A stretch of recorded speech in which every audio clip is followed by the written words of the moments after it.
Welcome back to the stream, everybody. We're going to be finishing off Dredge tonight. Let's get that opened up. No more delay. No ado. Let's just open up Dredge and get this finished off. So in the last stream of Dredge, we found the last item, the pocket watch. However, instead of just giving it to the collector and letting him do whatever he wants, since we found the old mayor, even though we didn't get all his dialogue, and we spoke to the lighthouse keeper, presumably I should be able to defy the guy and be like, yeah, maybe let's not go through with this plan. So we're gonna give that a shot tonight. And then, other than that, I'm going to see what else we can do to pad out the game a bit. But expect this to be a shorter VOD than normal for Dredge.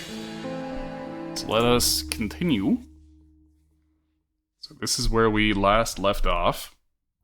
Also, we completed the encyclopedia last time.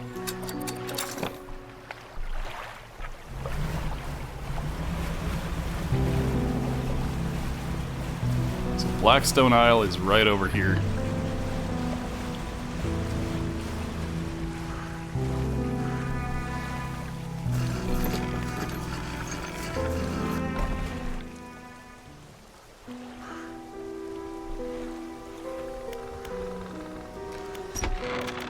What is it?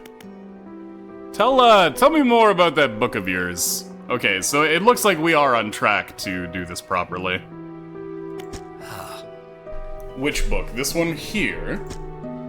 With a wry grin, he pulls a dusty tome from the nearest shelf and glances at the cover. There's really not much to be said of histories of the Grey Isles. It's quite a chore. Yeah, don't play dumb, you know which book I mean. Play dumb? Your hypocrisy is wearying. Suppose we must go through this rigmarole yet again. The Book of the Deep appears in his hands, sheathed in its dirty crimson jacket. Go ahead, ask us. Where did you get it? Also, did my Twitch player just crash on me? Sure did. Stream's, okay, stream's still live, luckily. Just my Twitch player crashed. Sparkling dust motes hang in the air between you. Don't you remember? You were there. The air around the book begins to pulse rhythmically like a quickening heartbeat. So was she, who, you wanted to forget, begged me. The room bristles. This is what you asked for. Give me the book. Your words hang in the space between. You won't change a thing. The book is ours. You take a step closer through the crackling room. The collector lurches forwards in response. What can you possibly hope to achieve? Yoink. You strike out with your right fist, punching hard to the jaw of the collector. His face shatters and falls to the ground. Holy crap.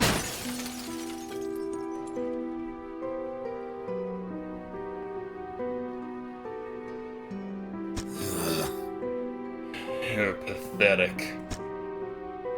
The Book of the Deep is in your hands. Understand this plainly before you sink us into despair. I know how to bring her back. It's all right there on the pages. Now you've seen its power firsthand. We wield the power to release her from her slumber. We can undo everything. Undo what you did.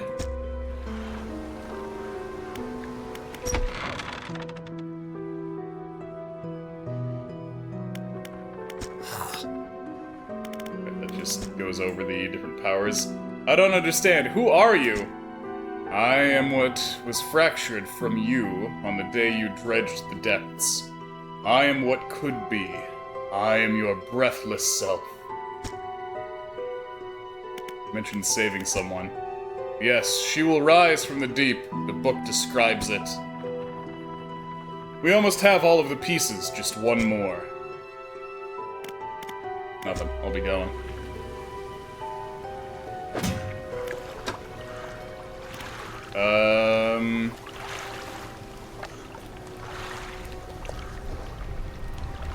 I was gonna say, is the book there?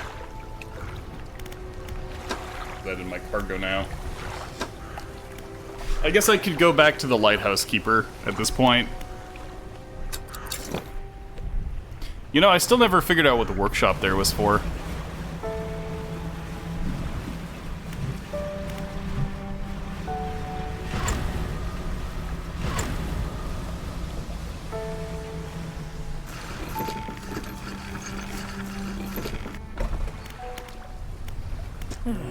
What is it? I have the book. You've had it this whole time, have you not? Doesn't matter. Make the most of this window of lucidity. Now is the time to act. You still remember where it happened, in that gloomy darkness behind the bay. When you are ready, I'll point the way. I'm ready. Warning, you are entering the final phase of the game. Your progress will not be saved from this point onwards. Do you wish to continue? No. I understand. Do what you must, but do not delay this any longer than necessary. Return to me when you can. I will point the way. Alright. So, I think you actually have to start the game afresh if you want to get the other ending. Unfortunately.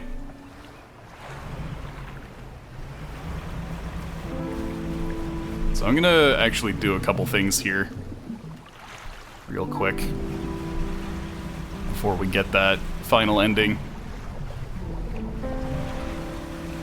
There's no reason for it, by the way, because the only choice in the game, really, is right at the end.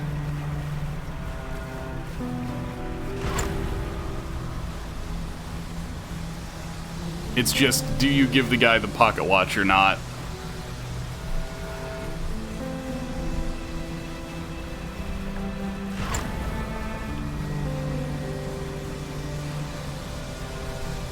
So if the game let you save in 2 different slots, then you could very easily not have to replay it and just get the other ending.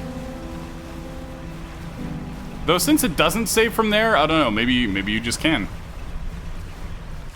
I know that, I know Diz said he had to replay the whole game in order to get the other ending, but I don't know. Could have just been something that he overlooked.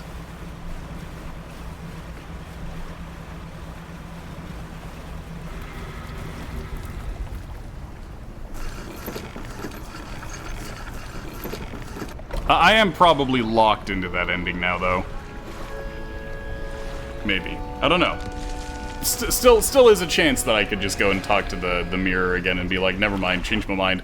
Here's the pocket watch. We'll find out, I suppose. You know what's really funny is that the traveling merchant's face down there just makes it look like my little bear is wearing a hat.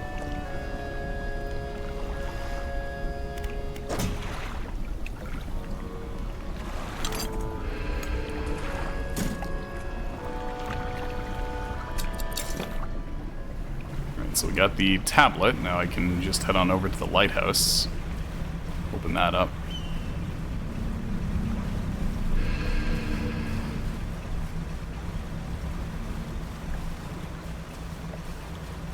I did not miss that sound.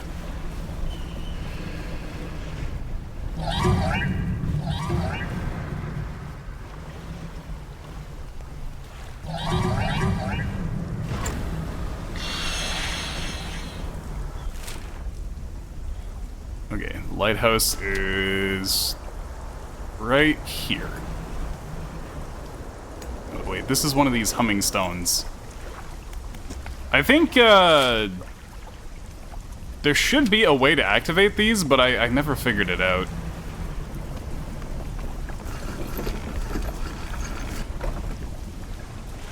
Alright, to the lighthouse. You climb the many steps leading up to the ancient lighthouse. At its base is a solid stone door.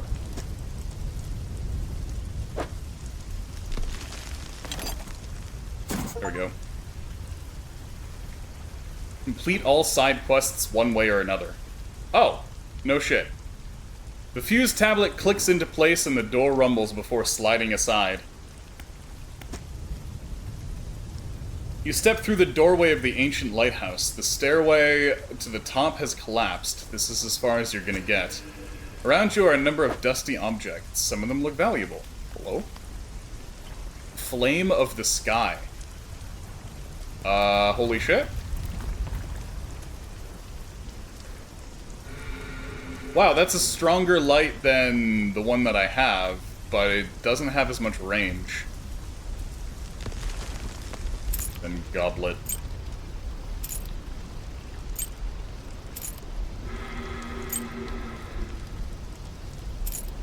Some rings. Interesting.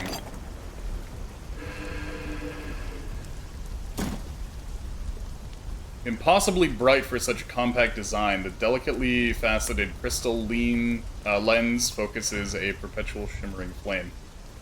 Too bad I don't have, like, one more light slot. Also, the shape of it is really awkward, so... Like, it gives me more lumens, but not having the same range is kind of a detriment, I think. It's only a range of 25.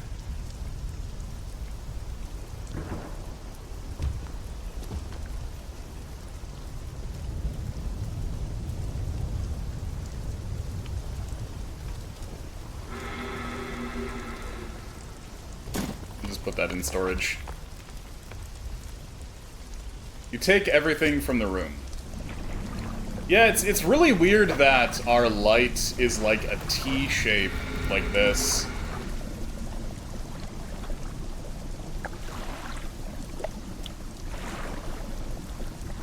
But it's neat that you can find a light in there. Also, I guess all of those various like fish shrines around the place just give you equipment like this. Like the encrusted talisman and that light that we just got.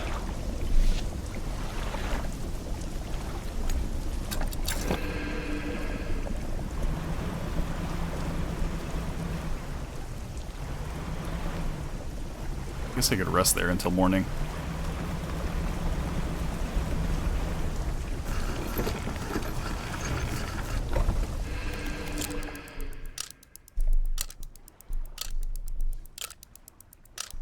Or at least long enough for my manifest to come up again.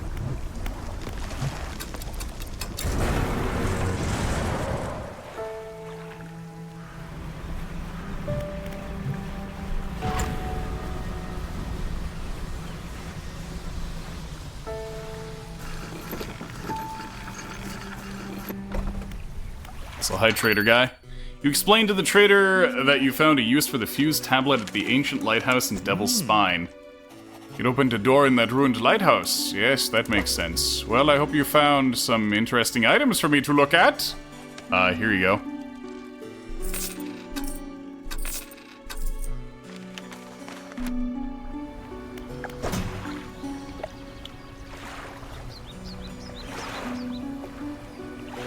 You know what's really funny?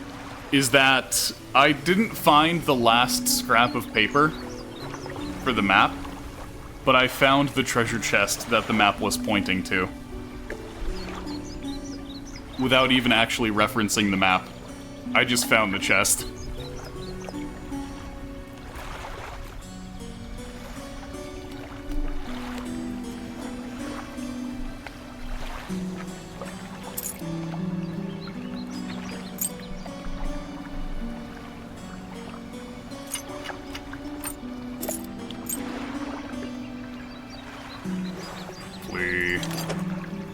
There we go.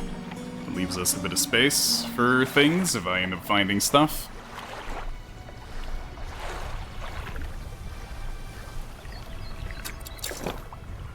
Okay, you know what I'm gonna do? I'm gonna go ahead and read the encyclopedia at this point.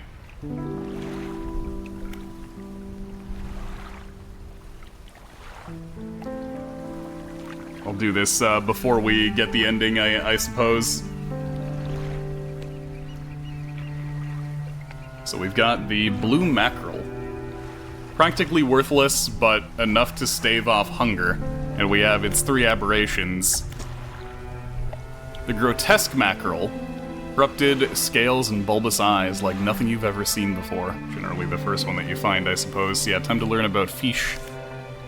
The lumpy mackerel, arriving massive lumps, twisting and pulling their way under the scales of the vessel. How long can it have lived like this? And the many-eyed mackerel, gill plates dotted with eyeballs, superfluous but scanning, frantically, all eyes. See right through you. Then there's the cod, plentiful and basic.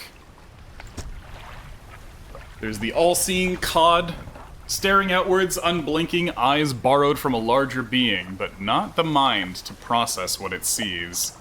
And then the fanged cod, deviantly sharp teeth with chunks of smaller fish lodged between, a hunger in its eyes. You can actually just click.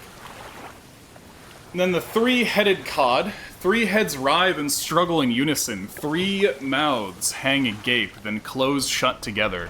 3 lives lived as one. 1 fate bound to many. Then the arrow squid rises from the depths at night to feed or be fed upon, with 2 aberrations. The brood squid. Tentacles sprout from a glowing core inside a gelatinous sac. Other cores lay dormant alongside. And the snag squid. Tasting tongues writhe wildly around sets of yellowed, crooked teeth. The top row are flattened like human molars. The gray eel. A slimy creature tainted with the silt and muck of the seabed. Barbed eel. A spine broken with sharp angles and crooked curves. A row of teeth bent on revenge. I remember the commentary. Who hurt you, eel? And then the host eel. This one's actually really cool looking. Reminds me of an enemy from a certain RPG. Numerous glowing shapes flicker and squirm behind a distended ribcage. The rest of the fish is withered and grained. Then we got the Gulf Flounder, a pathetic, cowardly, bottom-dwelling fish. Whoever wrote this encyclopedia did not like this poor guy. There's the Cyclopean Flounder. A sprawling, jellied mass spills over from a single eye socket. What appears to be a dark pupil is in fact the center of an egg. Yucky. Then there's the riddled flounder. Baggy skin perforated with countless cavities. A singular shapeless mass spreads underneath. Black grouper. A short, stocky fish with mottled black coloring. Perfect camouflage in the black waters of the night. Tusked grouper. Pig-like tusks protrude from the mouth of this ravenous brute. With no eyes to speak of, it attacks indiscriminately. And the voltaic grouper. This one's cool. Fucking lightning skeleton fish. An unknown green energy arcs and crackles over this fish's scales. It thrashes ceaselessly, even hours after being pulled from the water. And there's the stingray. Good eating, but requires careful preparation. Get the shard ray out of this one. The stone skin of this ray is molded around a black crystal shard. Rock fragments articulate and grind together. There's the sailfish. Impossibly quick, but the bill and sail don't sell for much. I mean, it's 120 bucks. Not bad. Then there's the sallow sailfish. A sticky pallid color coats the scales of this normally sleek and shiny fish. Clouded eyes belie the disease spreading underneath. And then the hooked sailfish. This guy's funny looking. Spindles of bone protrude from discolored muscle. A hooked bill curves inwards, a lure for something greater. And we got sharks. Beautifully colored but deadly predator, and the blacktip reef shark is the nighttime equivalent. Usually placid during the day, these predators enter a frenzied hunt when the sun sets. 2 aberrations of these guys. The bloodskin shark. Tendons and sinews stretch over the fins of this bloodied predator, powerful jaws clad in exposed muscle. And the cleft-mouth shark, who looks like a real jokester. Look at that sneer. A large body bisected by an enormous grinning maw, teeth stretched down forever into the blackness of its large gullet. Got cribs. Got the common crab and the fiddler crab. Crusty carapace and clicking claws caught in a cage close to the coast. And a relatively normal-sized crab with a preposterously large claw. The claw can grip with incredible strength, but the arm is fragile and can be snapped off with ease. I've seen them do it themselves. A turquoise mass swells from within the small cerebral crab. Growth pulses, quickening in the light of the sun. Brain crab. And then there's the malignant pincer. Yeah, we've hit the wicked Gordons. Teal tumors secrete a slimy substance over cracks and joints. Its massive claw shudders as it fights for control. And we got the oceanic perch. We're over in the Gale Cliffs now. Also known as the rosefish, this brightly colored little fish has sharp, thorny fins. Gnashing perch. Eyeless and mindless, driven only by the desire to consume, a purpose satiated many times over. There's the tiger mackerel. Slightly more substantial than other mackerel species, but hard to catch. It's got two aberrations. The flayed mackerel. Rending flesh with muscle and bone exposed, this gory mess of a fish can't have lived like this for long. The bearded mackerel, the wispy tendrils sprouting from its mouth and flanks continue to writhe long after the fish has stopped flailing. There's the black sea bass. The dark bands on its flanks help it camouflage, making this a fearsome night predator if you're a small shrimp. Don't be a shrimp. And the scouring bass, shapes swirl inside bulging clouded eyes, blinded by the light of the surface but perfectly suited to searching the depths. There's the stonefish. Poor unfortunate looking fella. This miserable looking creature carries a dangerous amount of venom in its dorsal fins. Handle with care. The aberrations being the gelatinous stonefish. Flesh and scales intent on shuffling away from a creature struggling to maintain its mortal form. It's relatable. And the enthralled stonefish, which is a hollowed husk hosting a hostile dweller. The eyes inside begin their search for a safer vessel. What is it? If this is just the vessel, then what the heck is in there? Then there's the blackmouth salmon.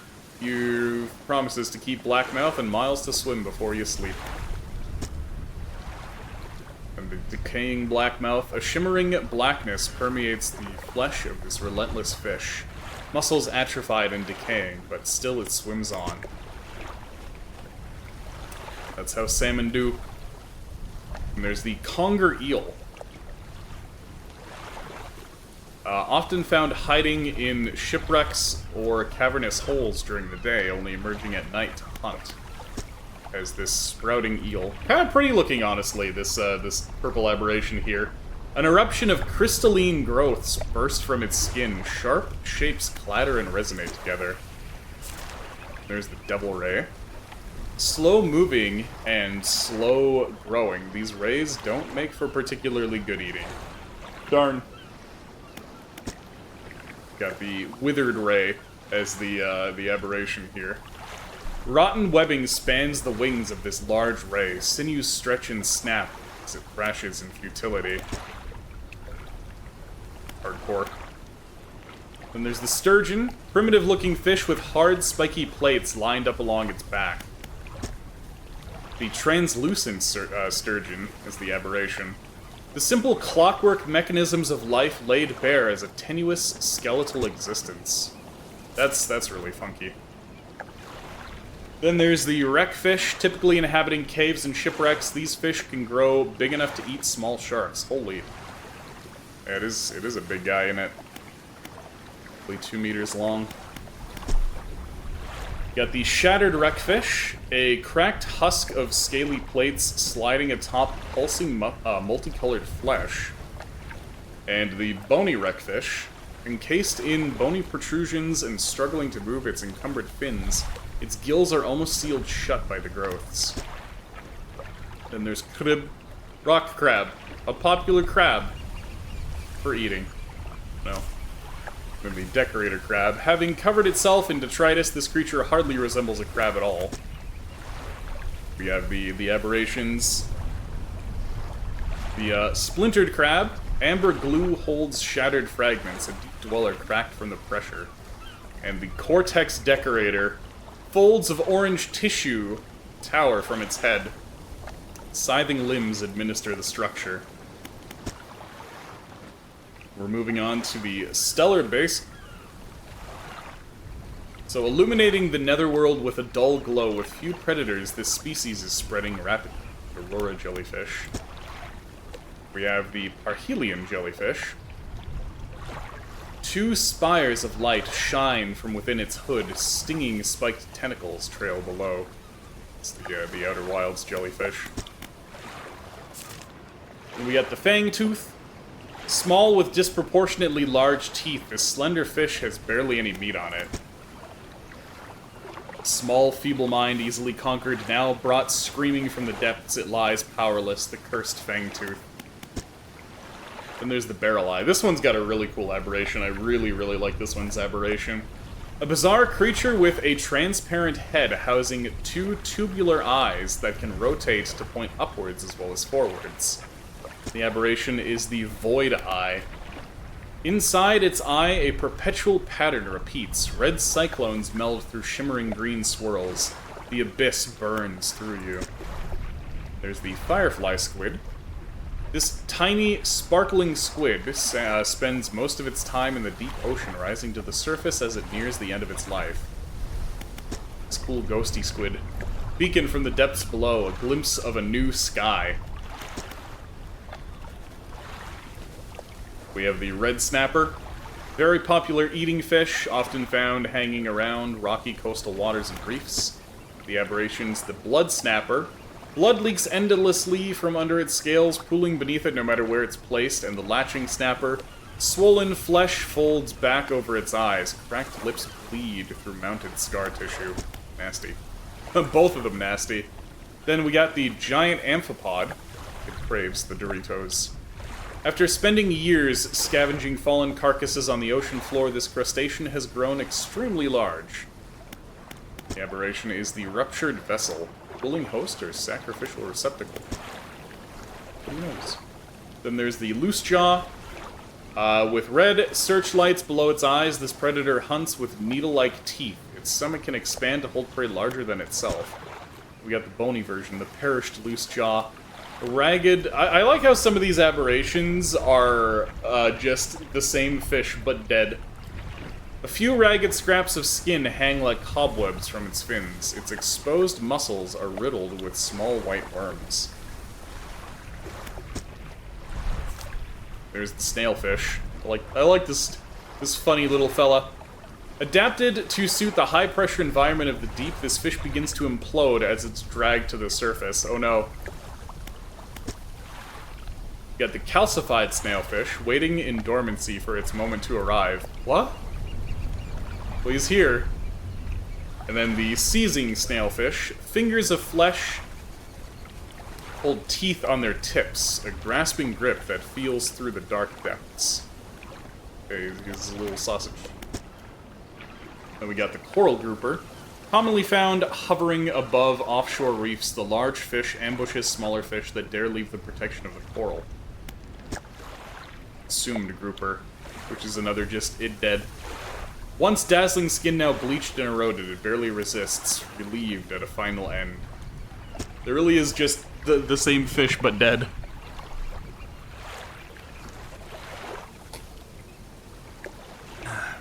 Having a sip between.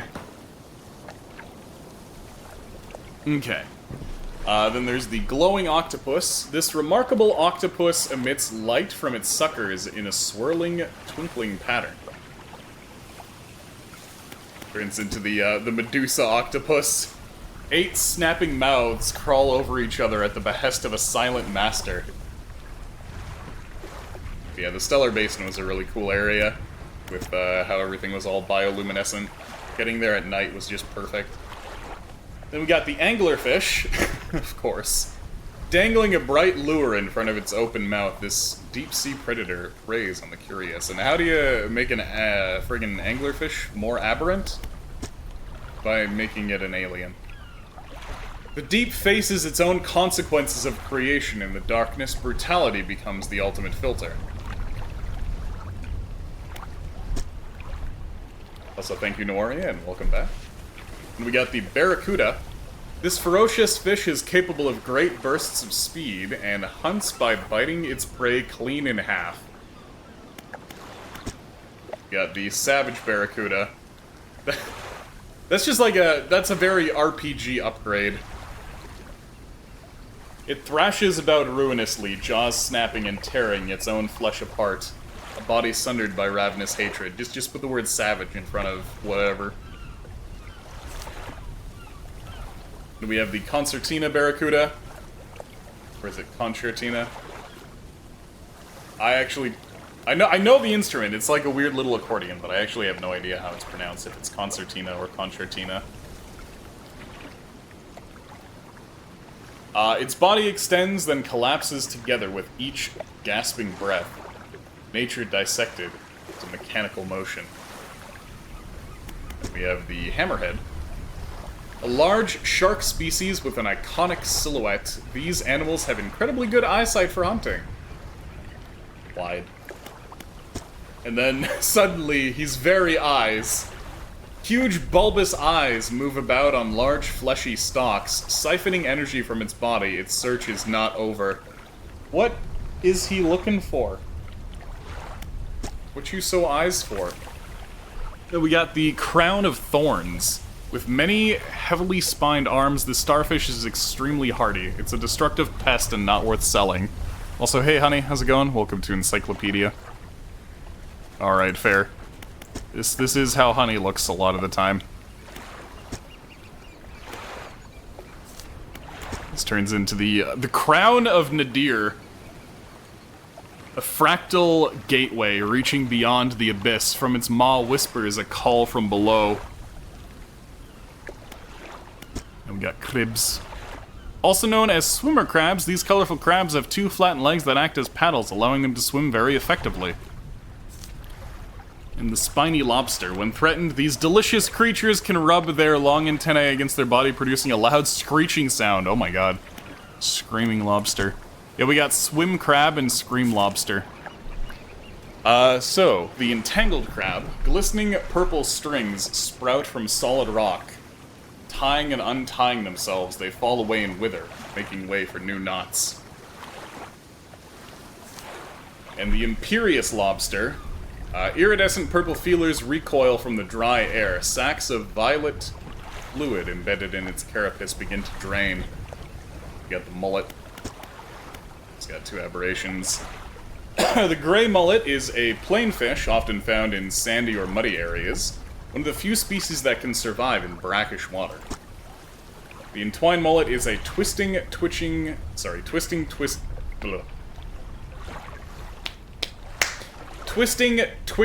tendrils. That is the onomatopoeia from hell. Not onomatopoeia, alliteration. The alliteration from hell.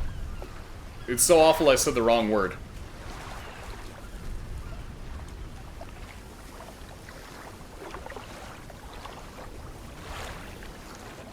The alliteration from hell.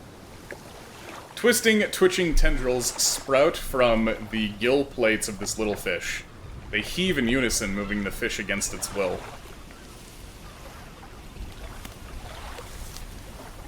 And then the gleaming mullet. Scales swollen into large, clustered pustules. A golden liquid shimmers from within. They really brought out all the poetry for the ones in the Strand. Clustered pustules sounds like what they would call a fruit in Pikmin.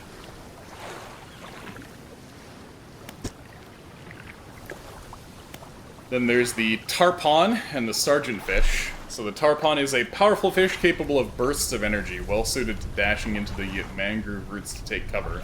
And the sergeantfish, very similar looking, sometimes called the snook. This drab fish feeds on anything smaller than itself, including juveniles of its own species. There's the blistered tarpon.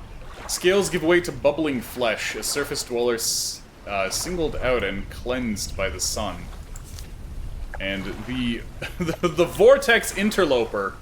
This guy just became a fractal.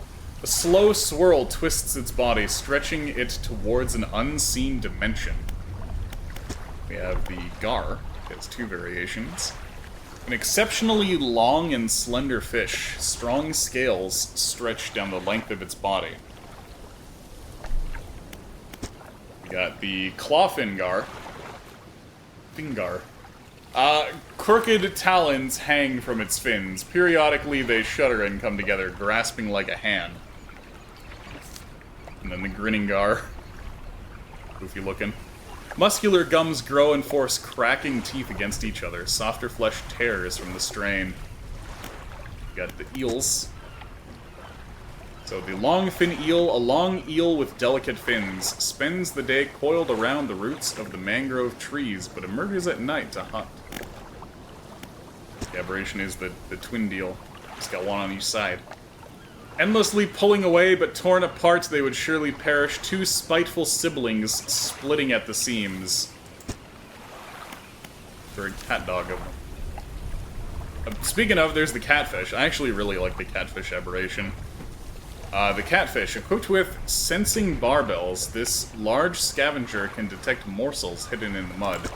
Turns into this nightwing catfish, which is more badass than a catfish has any right to be. Hooked barbels seek out prey in the twisting mangroves. A once sluggish fish given haste upon crimson fins. Like, that is way too cool for catfish to be given this aberration.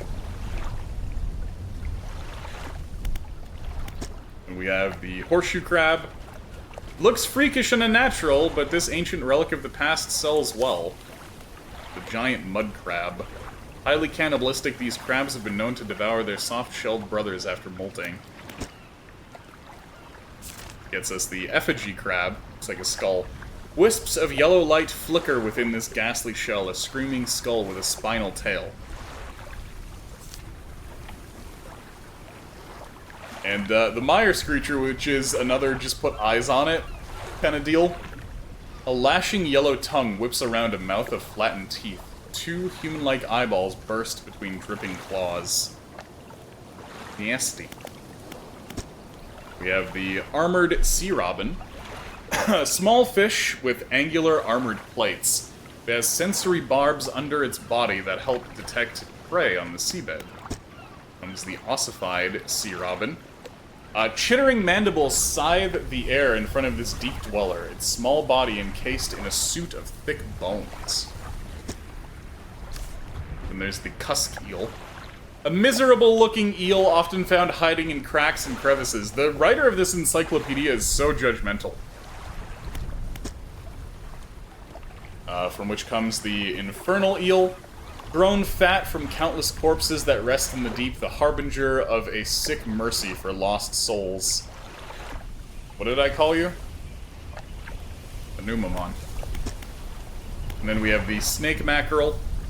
Slender with dull black eyes and a long snout, a greedy jaw full of long, sharp teeth. Comes the serpentine mackerel. They just played up the snake part. It lashes out with its teeth, its tail. A hissing rises from its mouth, and then from the water around you. Then the tattered mackerel. A tangle of ribbons stream behind this fish, its form converging around a shadowy head. A strip slides away, retreating to the depths. A lot of these fish are also just take the fish and throw it into a boat engine. And then you get a weird ribbony fella. Then we have the pale skate. One of the deepest living species of the skate, thought to use hydrothermal vents as incubators for its egg cases. And the ghost shark, sometimes called the chimera. This phantom of the deep lacks the teeth of other sharks, instead having 3 bony grinding plates fused to its skull. Get the defaced skate, which you could really see a skeleton under there. Bones replace cartilage and erupt through soft skin. A frightening new form begins to emerge. It's actually one of the reasons that we don't have a lot of fossils for, like, cartilaginous fish, like rays and sharks and stuff. It's because, other than their jaws, usually, they don't really have bones the way that a lot of other fish do. So the only things that usually end up getting left behind are the jaws.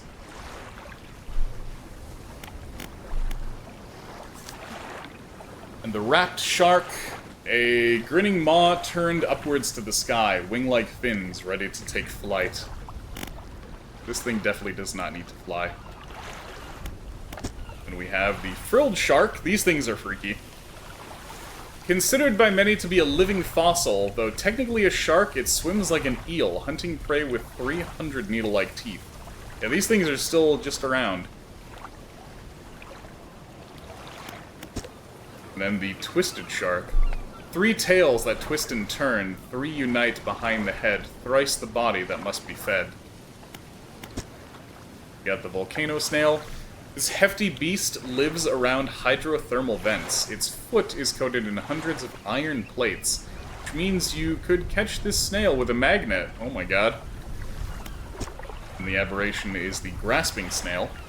Bony fingers extend through a membrane of mucus, feeling for a target. The frantic eye locks with yours. Got double the crabs.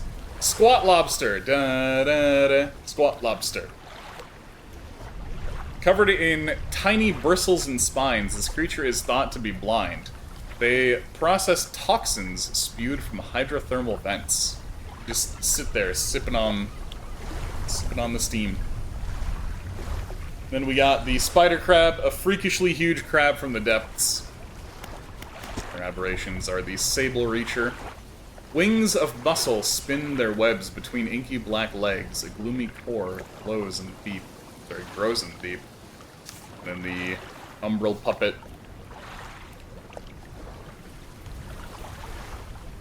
Long limbs hang idly from a body mounted with blackened spheres. It waits for the call of the void. This was actually the last aberration that we got. Oh, we got the anchovy. The tiny anchovy is harvested in great quantities by man and creature alike, but in their numbers they will preserve. And instead of a rat king, we have the anchovy king, and in their numbers they will rise. That's actually the first one we've seen where the description continues from the previous ones. Then there's the scarlet prawn.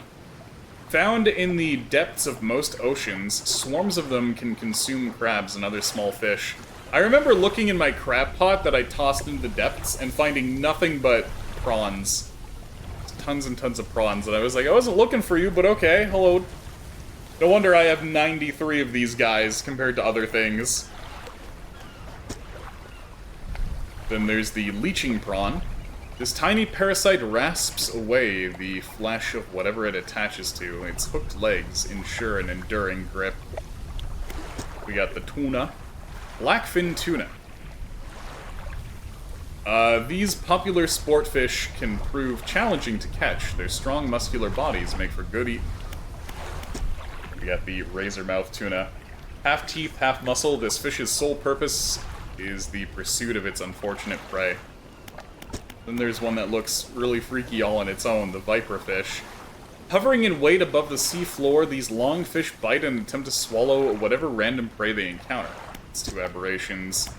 The decrepit viperfish, which is another just this thing but dead. Gnashing teeth are the only hint that this withered body still holds life. An urge to bite that persists in perpetuity. Perpetuity? I'm gonna say perpetuity. Now, on the other hand, this one's a fucking mess. The collapsed viperfish. A rejection of the light or a return to the ways of the deep. That's how I would describe this one, is a mess.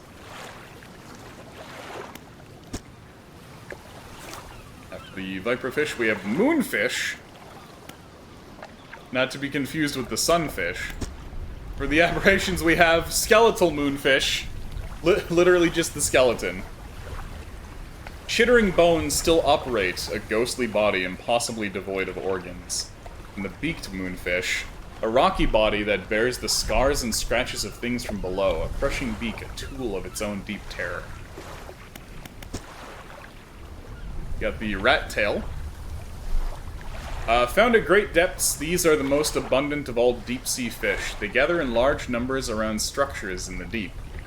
With its aberration... Poopy.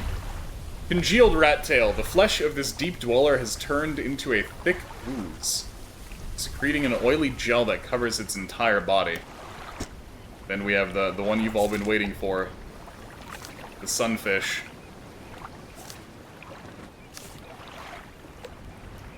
So the ocean sunfish. Though this giant is the heaviest known bony fish in the world, its slow, unarmored body is vulnerable to sharp teeth and hungry jaws. Oh no. For the aberrations, we have the charred sunfish. This just looks like the Lavasioth from Monster Hunter. Scales chipped and flaking, its cracking body is hot to the touch. The actual last page of the encyclopedia is the glaring sunfish. Ocular tongues watch from socketed mouths. Each offers its own form of deep pity. So we just have the exotic fish here. We got the oarfish. A splendorous crested sea serpent. The length of its massive body catches the light, shimmering with iridescence.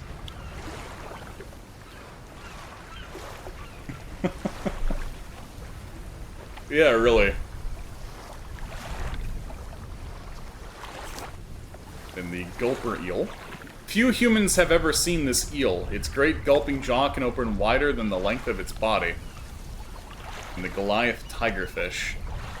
Fearsomely predatory, this gigantic fish is also one of the most aggressive. Its teeth are so large that they punch holes through the opposing jaw. Poor guy. And then finally, we have coelacanth.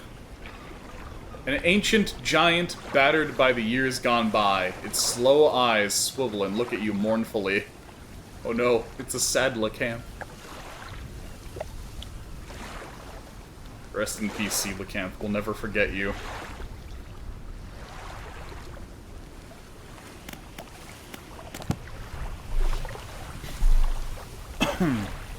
But yeah, that's the whole encyclopedia.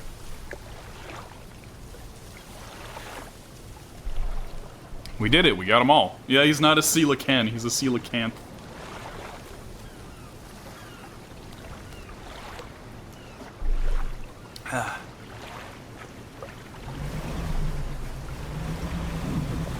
Alright, so let's get the lighthouse keeper to light the way for us so that we can get our ending. Since I've actually completed all the quests. We just have this one now.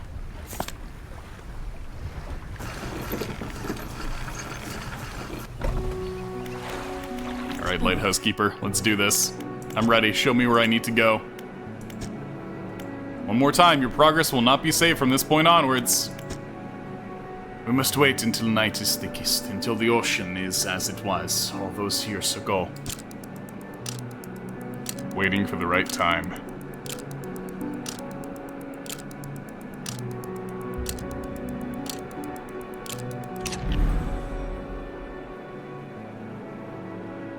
It's time. I'll point the way. Follow my light. Go and do what's right for her. Throw it back. Just start twerking. Hey, Mayor.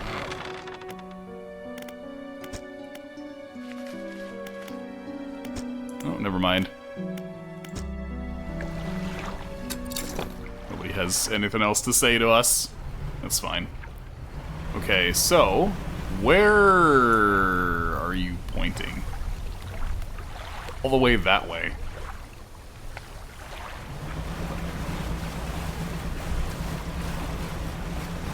So it's gonna stay 1 a.m. for this whole time.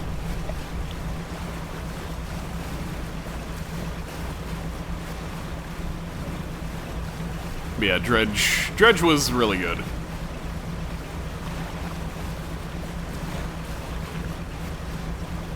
I'm definitely glad that I got to check this one out. Whoa. Hello. This is the place. Alright, throw it back. Book struggles in your grasp, its weight somehow shifting from side to side. Silver ribbons flail pathetically against your fingers. Throw it. You hold it high above your head. A low groan rumbles from the book, echoed by another of the depths. Throw it back. You throw it into the foaming water. Bloop.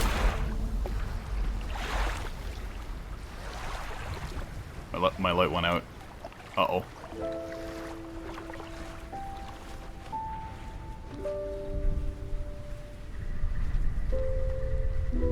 Ah, hi down there.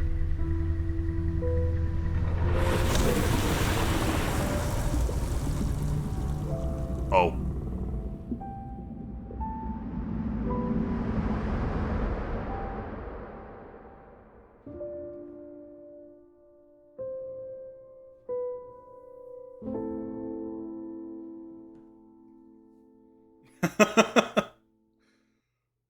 We did it. There's credits.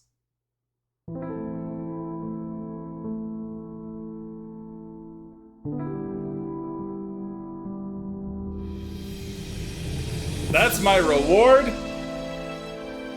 That's my reward for catching every fish in the world?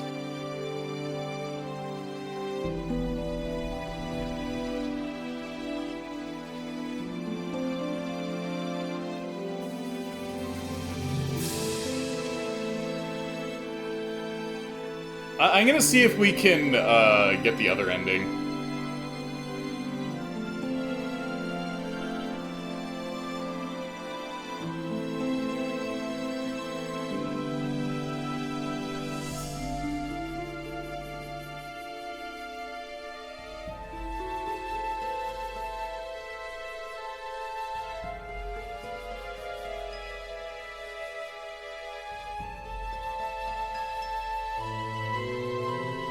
Yeah, I guess it's fish karma.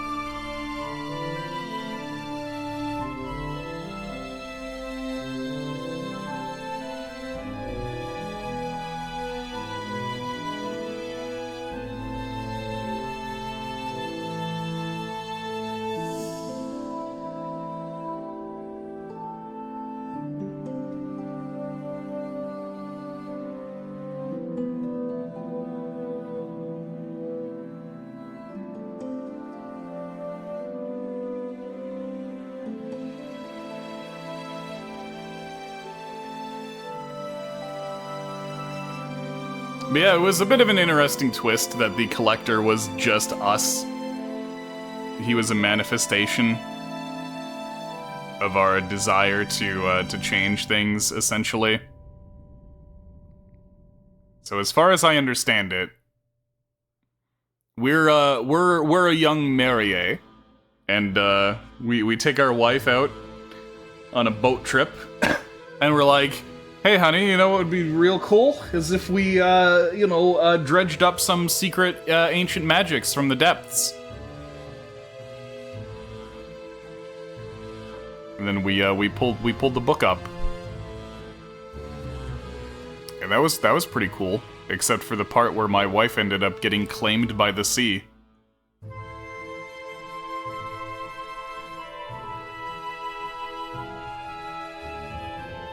And so yeah, the collector was like, we gotta bring her back. And at the end we were like, what if instead of us bringing her up here, I went down there with her? And so we get eaten by a big fish.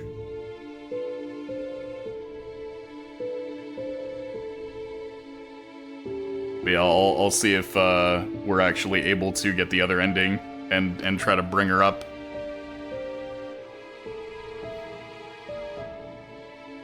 Hey Tech, how's it going?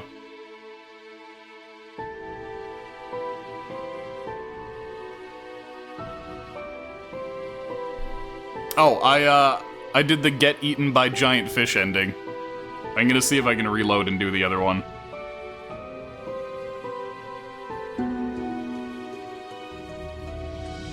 I threw the book back.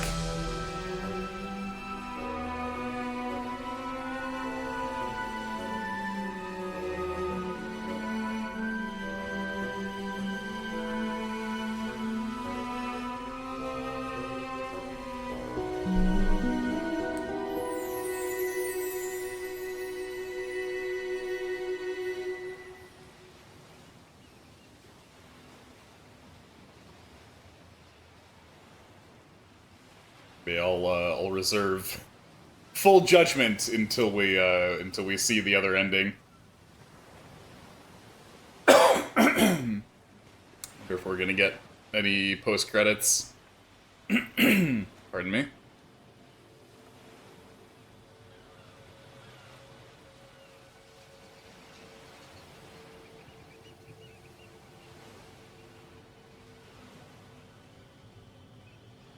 It's once again actually pretty long credits. I'm afraid to hit skip on them because I'm worried that I might skip a post credits scene.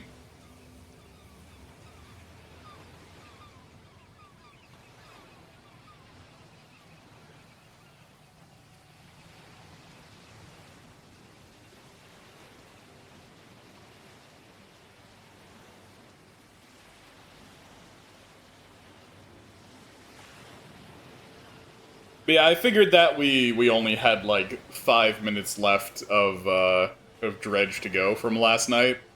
I just wanted to make this an actual stream itself, just so that I could read all of the encyclopedia entries, so that we could look over the fish that we got, reminisce about the fish.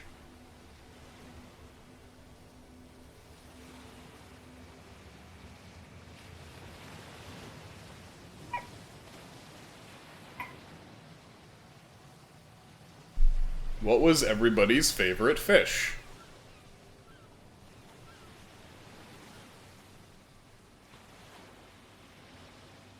I think the Void Eye was my favorite.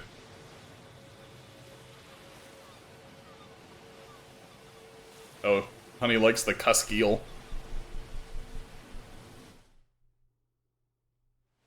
Oh, okay, there is no post-credit scene.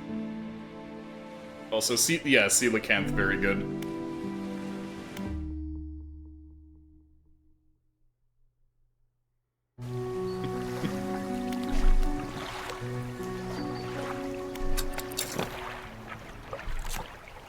Ah, yes, and of course the sunfish.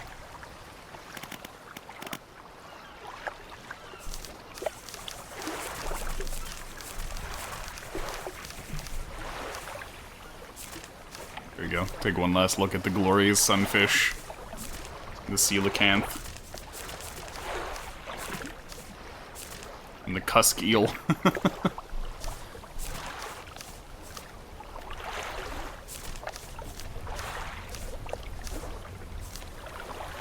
There he is. This one I really like. The Void Eye.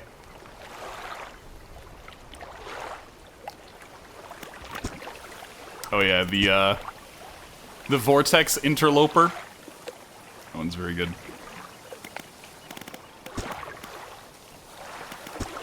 Also, shoutouts to Crab.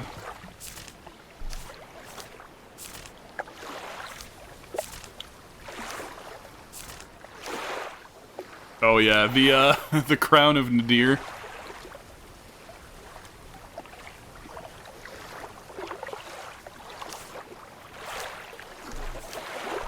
And the Umbral Puppet.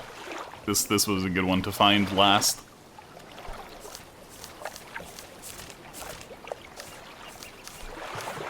Alright, let's try to get the other ending, see if the game lets us do it.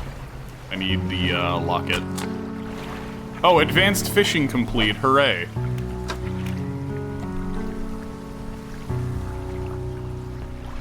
Oh. That was weird. My phone just fell, as though from the sky.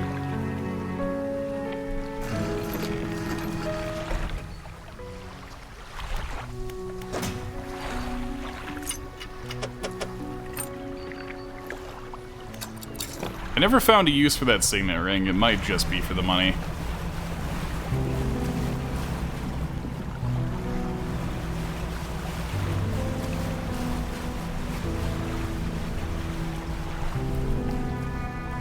Yeah, this game actually has DLC, but I'll probably do that thing that I do where I say, I'll return to this game to check out the DLC.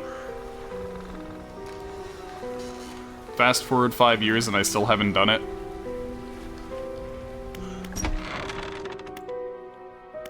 Here you go. He approaches, drawing closer an incessant ticking. You have the pocket watch.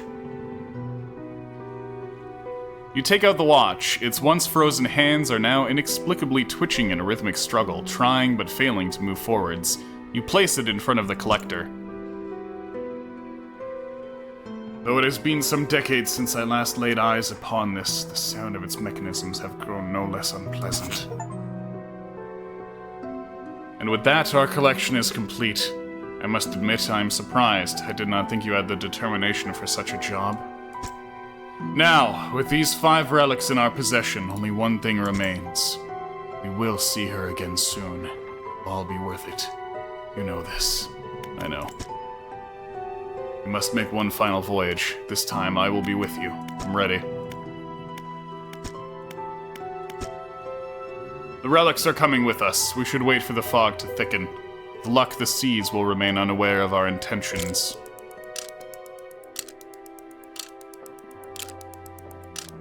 Yeah, so really this is the only choice that you make in the game. Okay, so I gotta let Diz know that you didn't really have to replay the whole game to get the other ending. Now our destination is the open expanse to the west of Greater Marrow. It's marked on the map. We must not tarry on the open waters, not with such a significant cargo. Make haste. His shape disappears from the mirror. A chill rises in your body as you turn to leave. The collector is with you. This time, instead of 1, it's 101.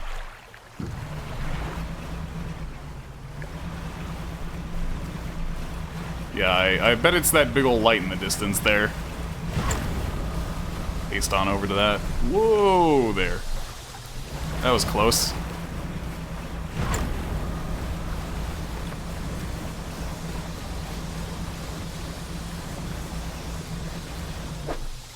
Oh, okay. I was gonna say, did they actually just stick everything in my inventory? They didn't.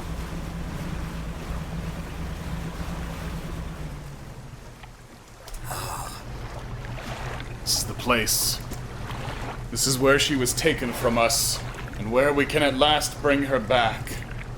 Only here, and only because of what we've achieved. You open the book. Its pages are frosted with ice. And a chill mist rises around your fingers. You begin to read aloud. Release a lost one frozen in time. Throw the pocket watch overboard. And tethered by chains in the deep, throw the necklace overboard. Bind them to this world once more. Just imagine Vincent Price reading this. You throw the ring overboard. Open the door to the starry heavens. You slot the key into the lock of the music box. And I lay the weary world to rest. Throw the music box overboard, its key left unturned.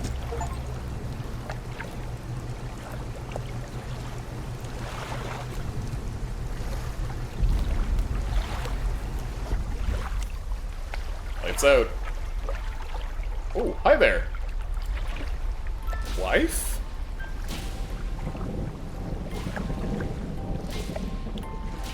Wife added to encyclopedia. 2 aberrations still to find. Huh?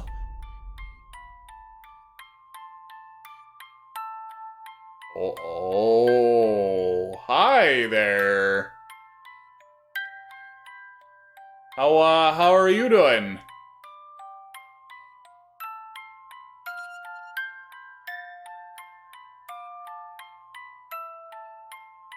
And credits.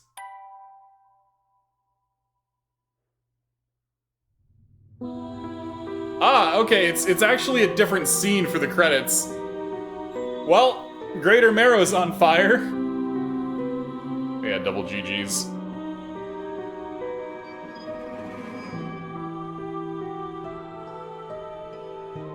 Different credit music too, I think.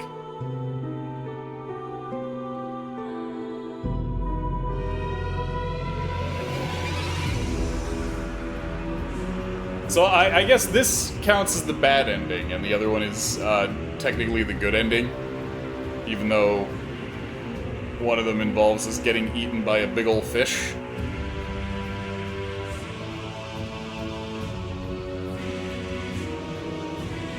at least this one we get cool wife. And cool second wife from the depths. Just with a lot of tentacles. And she's 7 miles tall. And is going to consume the world. But nobody's perfect.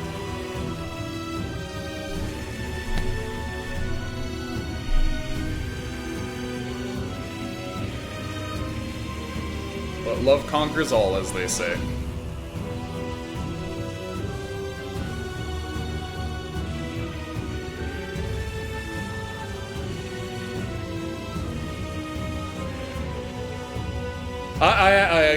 I like this one a bit better. It's much more dramatic. And, I want to say that creature rising from the depths might be the coolest thing that we've seen in the game.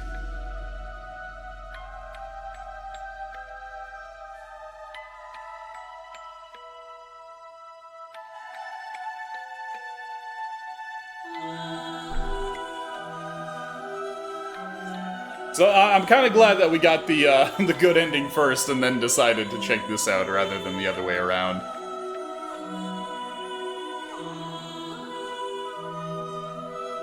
And yeah, we get treated to this music as well.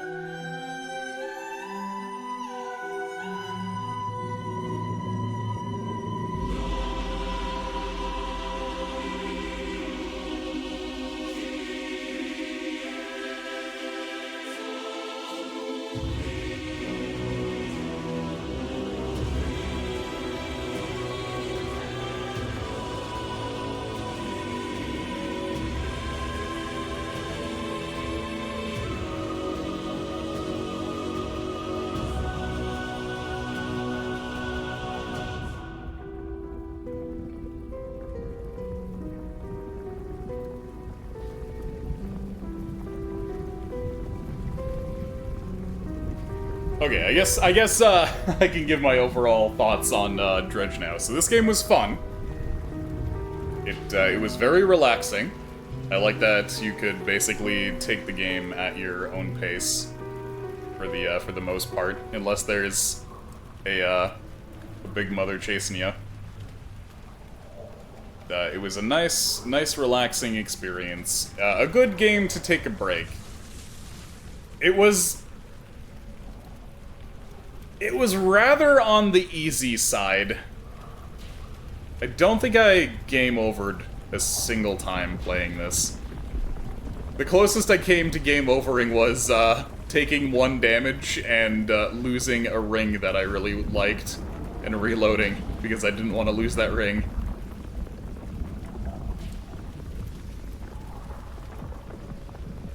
But the story itself is rather on the short side. Which I guess is fine. It doesn't overstay its welcome. The bulk of the game is just attempting to fill out the encyclopedia.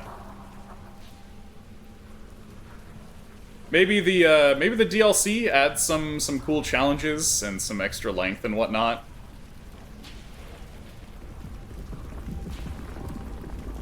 I guess final word is an enjoyable experience, but left me wanting a bit more. I wish there was a bit more to discover, a bit more secrets, a bit more story.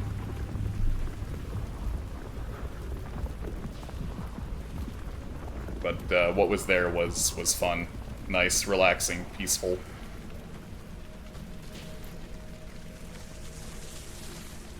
And of course, I do enjoy these kind of vibes.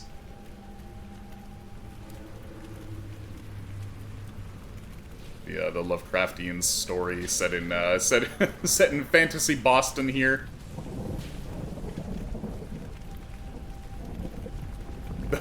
The Boston Archipelago. That's what I'll call this setting.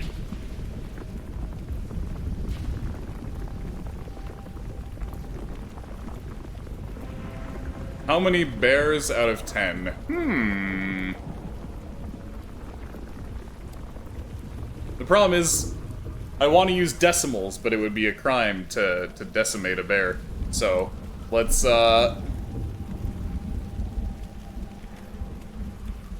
let's go with a I'm feeling a strong 7.999 out of 10.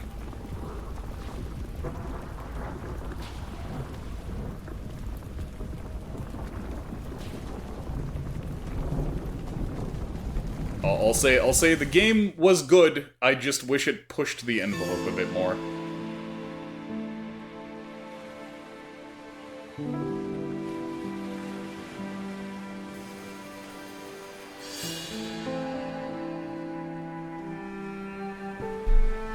Just very close to being a great game.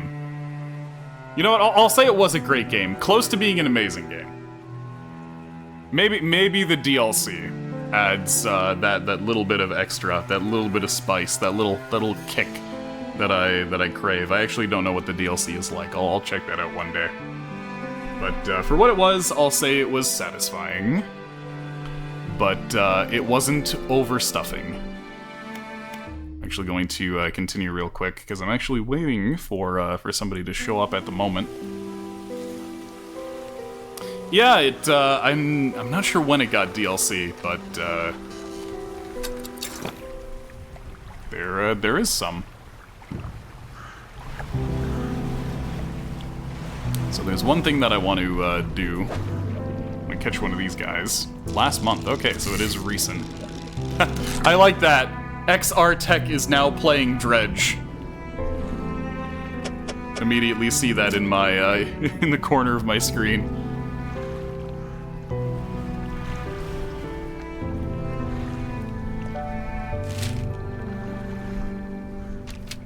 Okay, it's around somewhere. I think it's just on the backside of this, or maybe it's up there.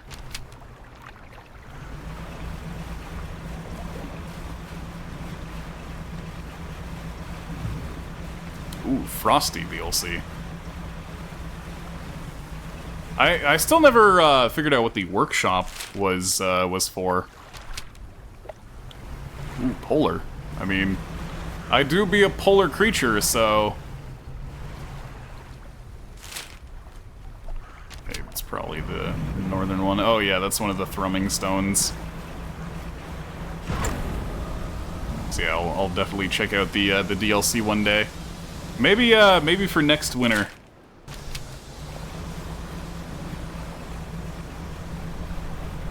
So I never ended up opening these things, but I'm pretty sure they just give loot, because I actually did open one over in the final area.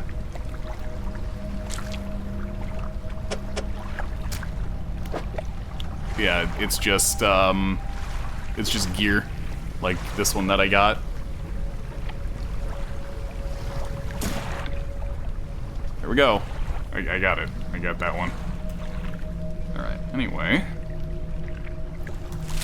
Look at that off the map.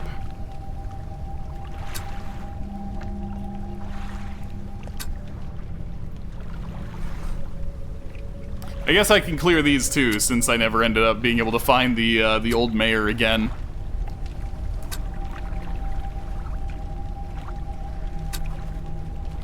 And yeah, these are just the running stones.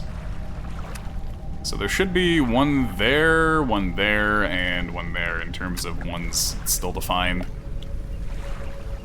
It's the only things left to do.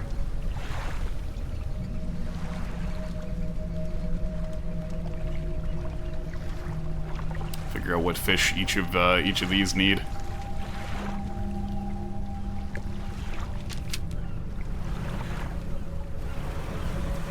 Yeah, I'd wish I'd known early on that those gave fishing gear.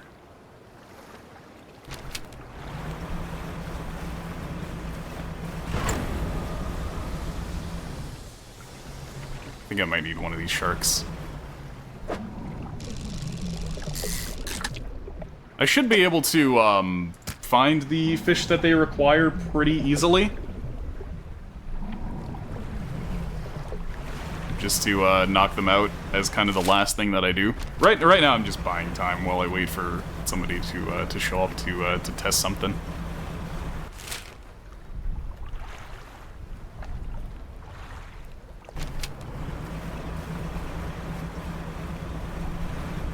Also, I don't think there was really any purpose to using the camera to get pictures of the various whales and whatnot, unless there was an achievement behind that.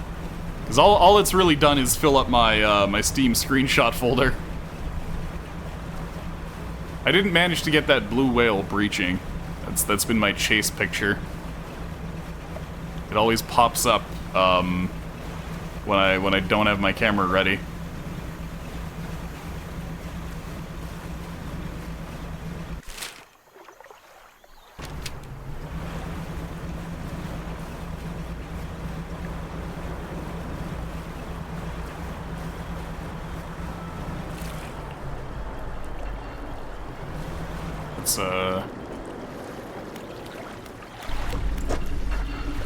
It's another thing of dog tags. A fancy boot. Well, we found the other fancy boot. Sadly, we sold the other one.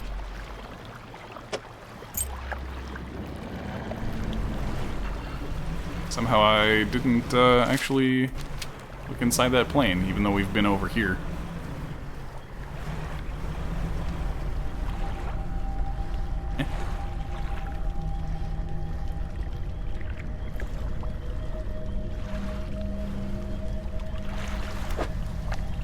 Oh, okay, this one wants an aberration. Okay, well, I can get an aberration easily by doing this.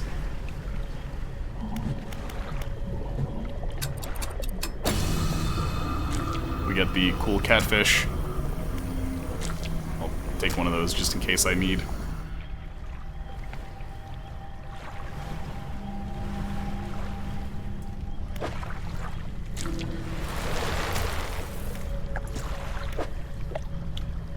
Tendon rod.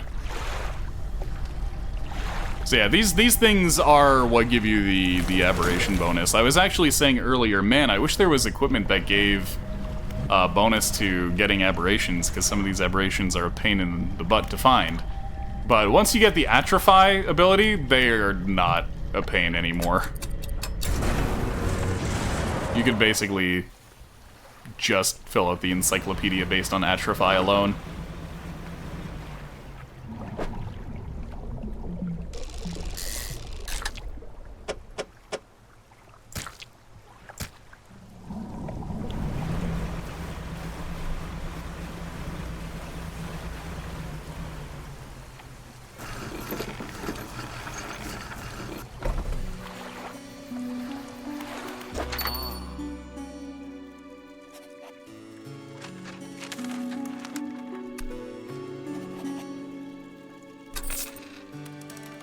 I forgot to actually bring the dog tags to that guy.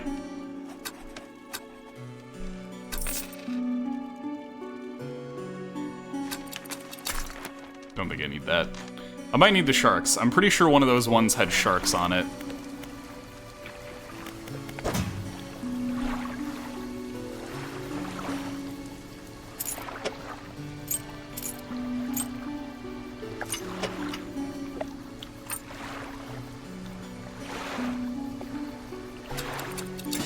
Just in case the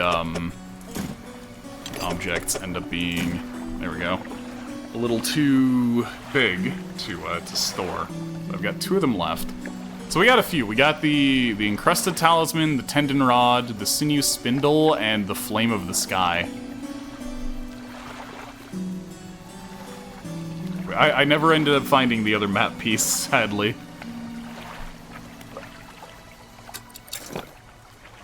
Really funny that I found the treasure without finding the map.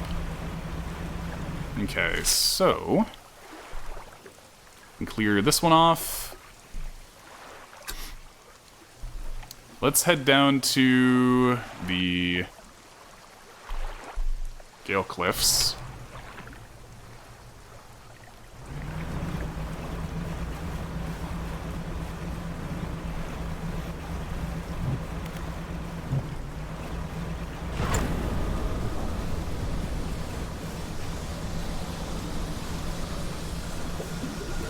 Yeah, I'm real crazy now.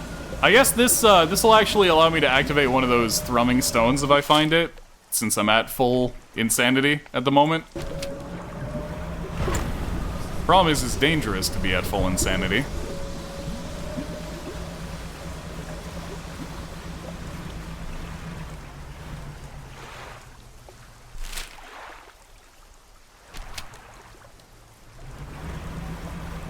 shit starts attacking you.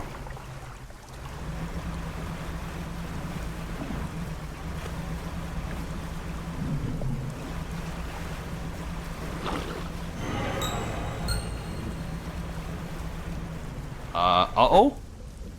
One of my sharks got infested. Also, hey, Luden. Hope you're having a good evening. There it is. Oh, thank you. The stone trembles before you. Unknown symbols. Yeah, so now I can activate it now that I'm at full insane. A sudden chill rushes through the marrow of your bones, surging up your arm, your neck. A deep vision enters your mind. A blustering wind screams through the cliffs, diving and turning. It passes over a large wooden ship at anchor, all flags filling suddenly. A skinless face appears on the fluttering fabric. A wail of terror rises from the crew. They just give you that kind of thing, which counts as lore of some description.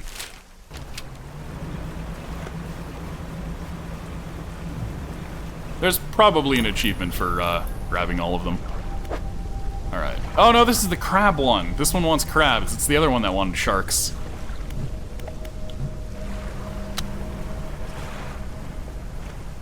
Shoot, could have sworn this was the shark one and that this was the crab one. Alright, so I gotta zip on over to Stellar Basin.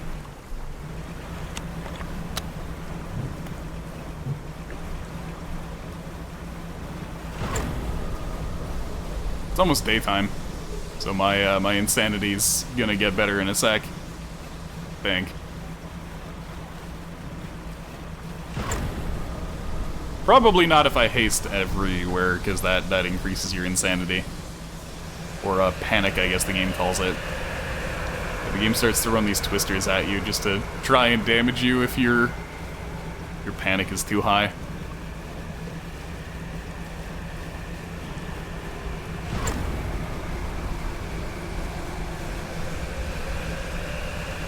So I still gotta think about what I want to do for my, whoa there! That one fucking came at me really fast. I gotta think about what I want to do for my birthday stream, if I do one. That's, Friday.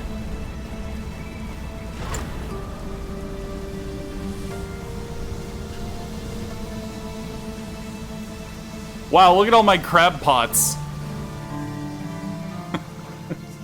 Just tons of them here.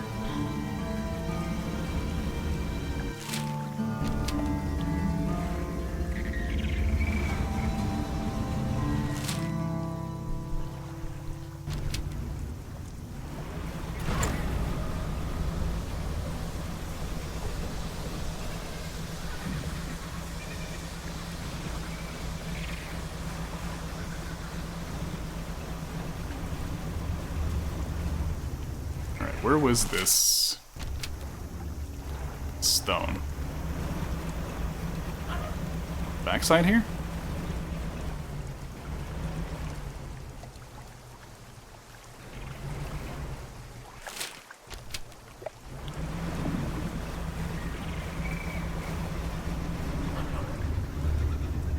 Ah, there it is. Oh, wait, this is one of these.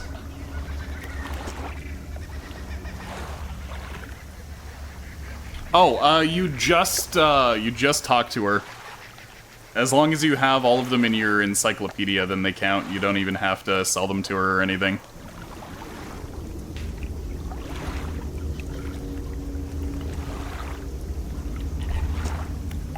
Green glimmer and aurora blooms in the night sky above the resort. A distant boom shakes the thatched roofs and houses. Rouses dreamers from their sleep. Text is very small. The waters withdraw, exposing the coral to the warm air. Confused creatures chitter and seek out their hiding places. Moments later, the waters return, crashing, seething, sweeping souls out to sea.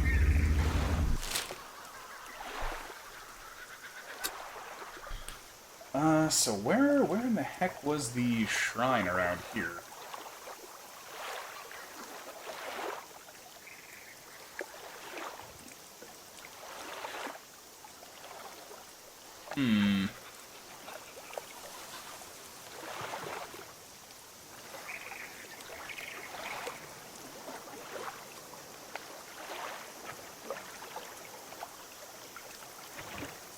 know that it's, somewhere around here.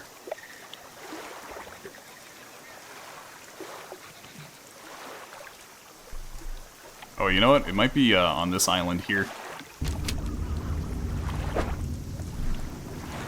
My stuff hasn't turned to goop yet. So I had a marker there, but I erased it a second ago.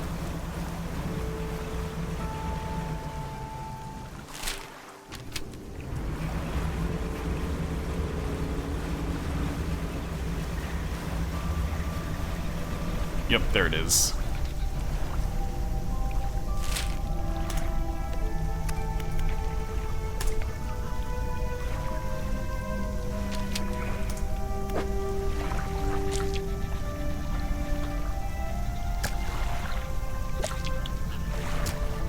Okay, so by the looks of it, I'm gonna need a hammerhead shark. And then one of those tiny sharks.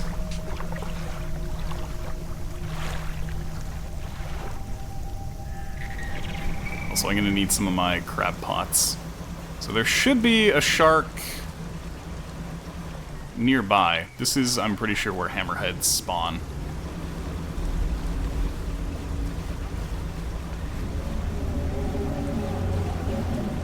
Also, hey Flare, dredge up a whale. I'll work on it. I think I just heard a whale calling.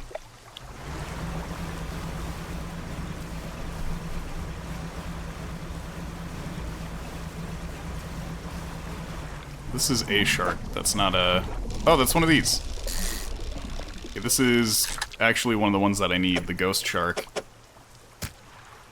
Just need the hammerhead now. Whoa.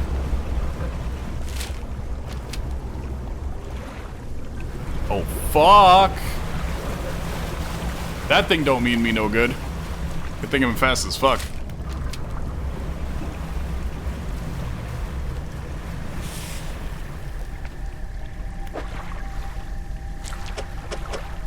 Okay, now I just need the hammerhead.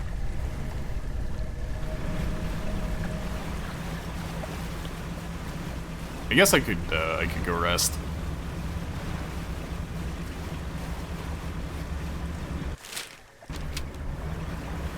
Rest off some of this insanity. Find my hammerhead in the morning.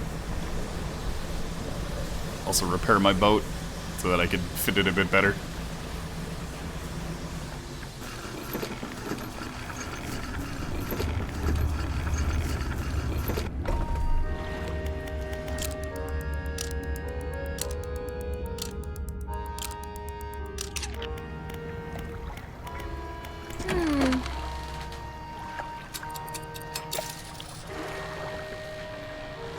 I guess I don't.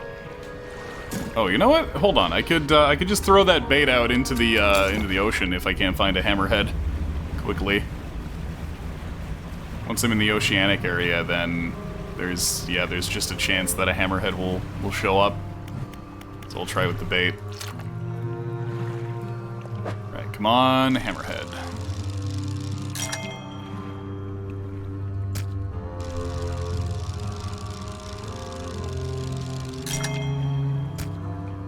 Depleted. Darn. There we go. Hammerhead. Getting a primo hammerhead, too.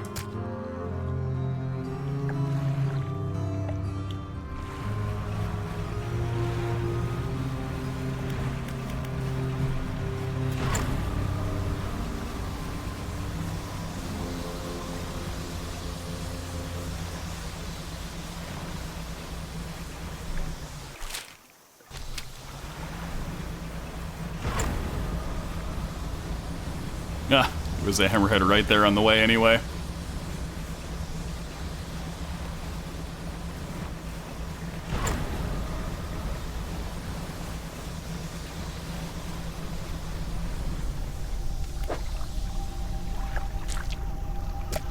There we go. That makes up for the diseased one we gave.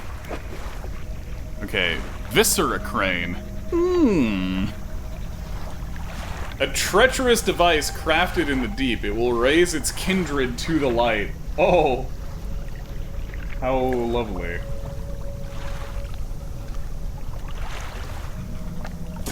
Send that to storage. Okay, there's another one done.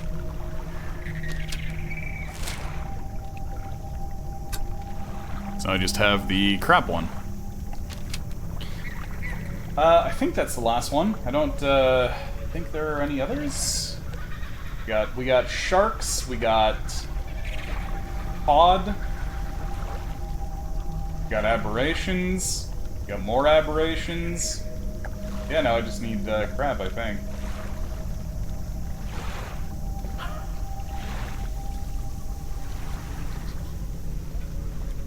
Right, so it's probably, yeah, they seem to take fish from their area, so probably need to just grab my crab pots and stick them over in the Gale Cliffs.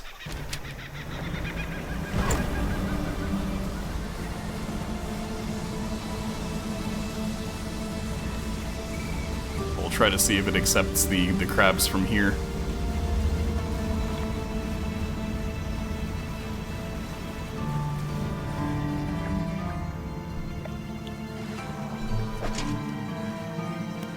None of these, though.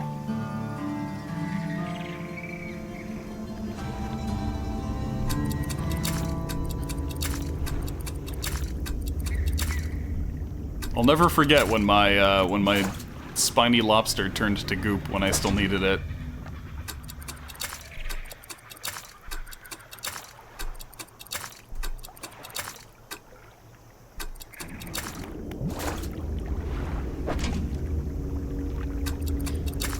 Oh, I'm not actually getting any of the crabs that I need over here because this is slightly deeper water. The shorter crab is in the shallower water.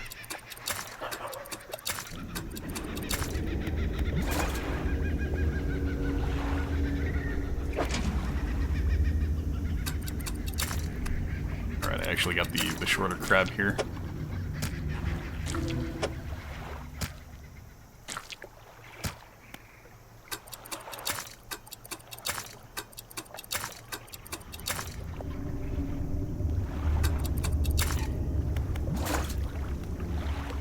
The water there was shallow enough.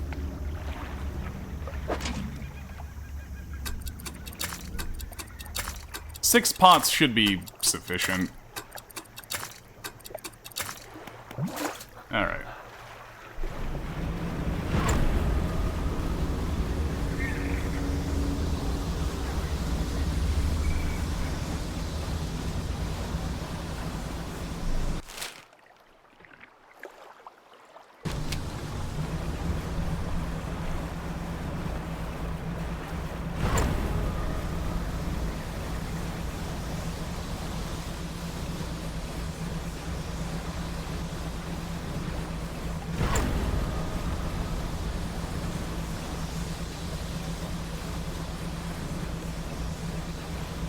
And yeah, this is just if it rejects the crabs that I have.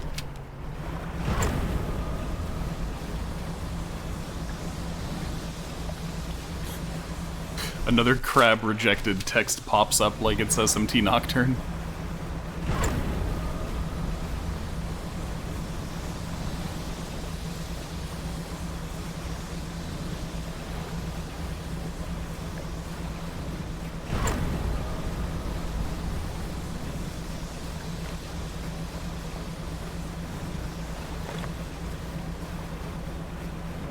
The second time that I've brought up Nocturne today.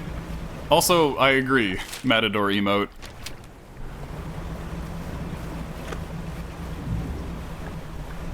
But there's just whenever you beat a boss in SMT Nocturne, the pop-up text that you get says "Another God rejected."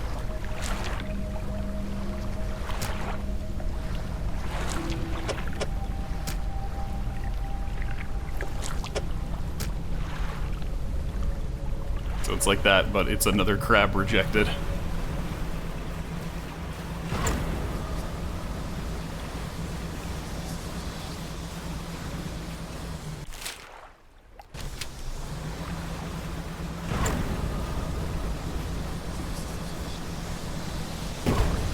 Ouch. Oh no, not my engine stack. Actually slows me down significantly.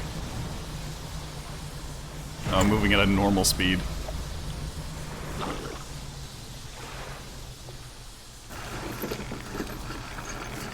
I think it's in various spots. I think it might be in text as well.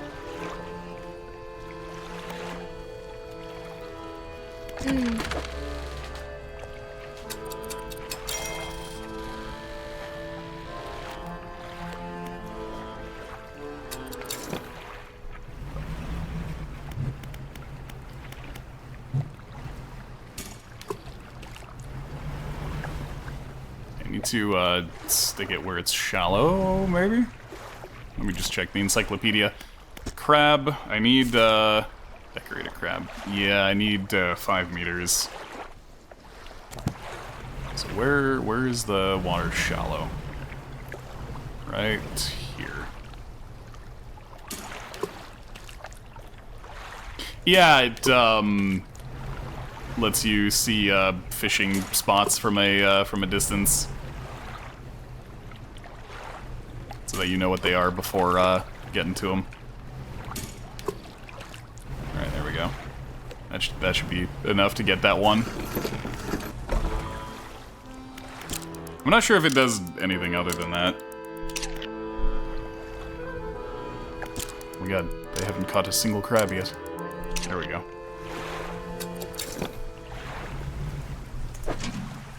Ah, good. Hopefully it accepts this.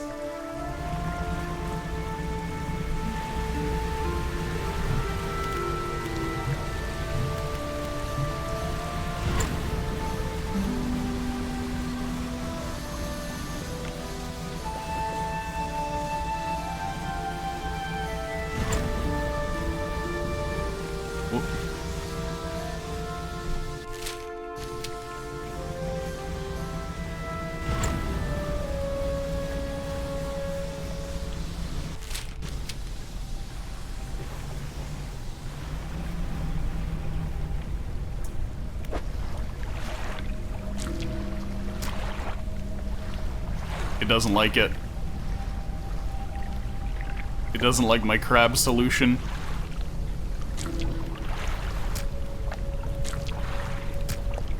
I guess I gotta get the rock crab.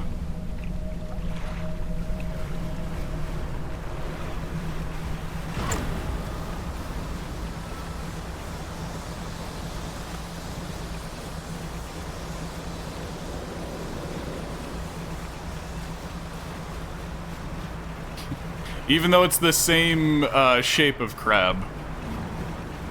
Wow. Crab-absolutely disgusting.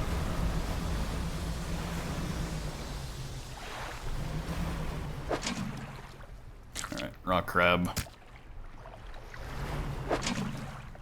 Decorator crab.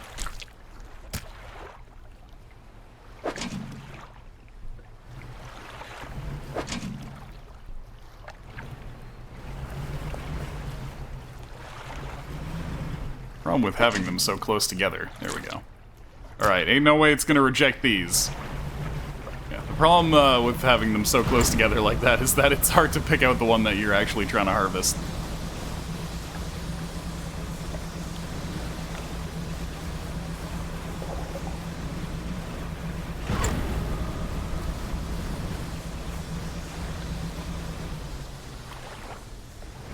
It's further in.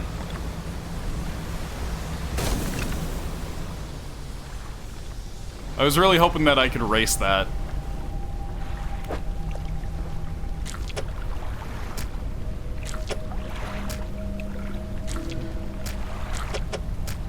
Yeah, it doesn't like the aberrant version.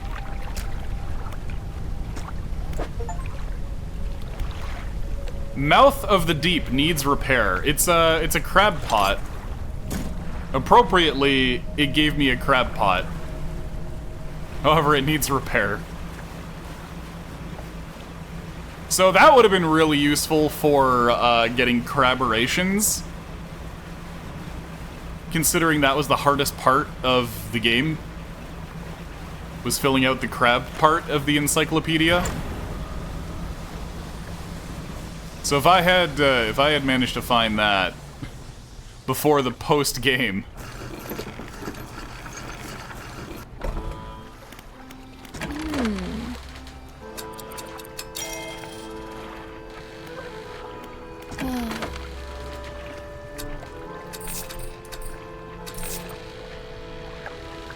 Yeah, 10% aberration bonus on that versus the 8%. Okay, it's actually not even that much better. Yeah, honestly, this thing would help me get aberrations better than this. I guess you really are supposed to get these early game. I saved it for end game for nothing. Alright. Looks just the same. Alright, so let's manifest back home.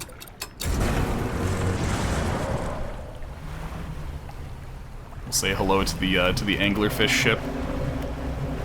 Hello. Drift around he-ass style on him.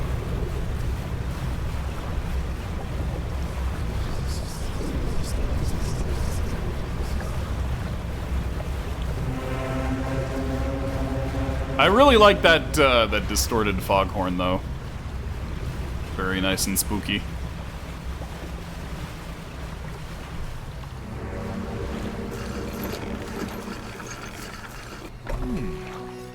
Oh my, you look exhausted. You're not forgetting to get some sleep, are you? Why are you telling me this now, Mayor? Alright, rest. Mayor waited until we were completely done with the game to tell me to take a nap. Holy. Alright, and that is where I will save and quit. We've done it all. We've done everything. We've done Dredge. So that is where I will say, thank you for watching, everybody on YouTube. This has been Dredge for the night. And this has been the Dredge series. Maybe one day I will return to Dredge. But look forward to more games coming in the future. We've actually got, well, my Twitch player keeps crashing. Thank you, Twitch. We've actually got a few coming up that I might end up also making LP series of. Specifically for this month, we've got If on a Winter's Night for Travelers and That Which Gave Chase as the two other ones that I want to do. And then, of course, for Christmas itself, we're going to be continuing with our yearly tradition of doing PS1's Haunted Madvent calendar. So definitely look forward to all of those coming. So with that, good night, YouTube. Thank you for watching Dredge. I hope you guys enjoyed.